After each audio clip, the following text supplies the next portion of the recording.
Sometimes firefighters die in the woods because they don't drop their tools. I'm not a military strategist, I'm a bioethicist, but one of the things that happens in life or death situations in medical triage and also in firefighting is that you have to make hard decisions and occasionally cut your losses.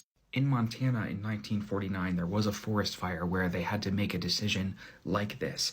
The crew foreman in charge, Wagner Dodge, quote, yelled at the men to drop their tools. 2 of them did so immediately and sprinted over the ridge to safety.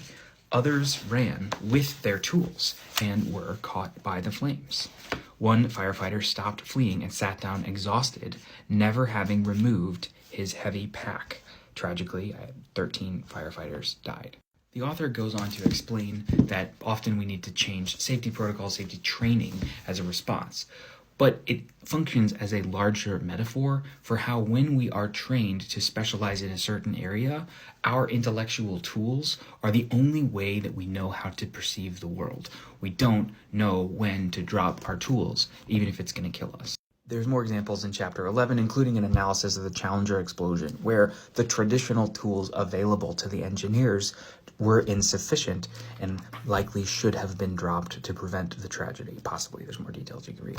But a firefighter doesn't want to drop their tools because the saws and the gear and the pack is part of their identity.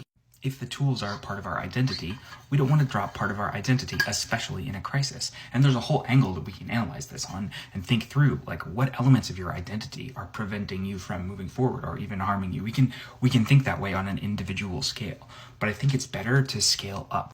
In a modern society, in an information economy, many of our tools are not physical, they're intellectual. A chainsaw is made up by society, but so is the Second Amendment. So are concepts of human rights. We used to have a concept of the divine right of kings. That was a tool that we collectively decided to drop. We used to let children work in industrialized factories. That was a tool that we decided to drop. The forest isn't on fire, the planet is. One ridge isn't burning down, the economy is. We need to scurry to safety collectively, but we will not do that if we hold too desperately onto the tools of the past. If guns made us safer, we as a nation with a whole lot of guns would be among the most safe. We are not. If spending money on private health insurance made us healthier, we as a nation who spends more per capita on health insurance than anyone else would be among the healthiest. We are not. If tax cuts for the rich made everyone richer, Trump's tax cuts would have made us all richer. It did not. We need to drop the old tools, even the ones that feel like part of our identity. Happy reading.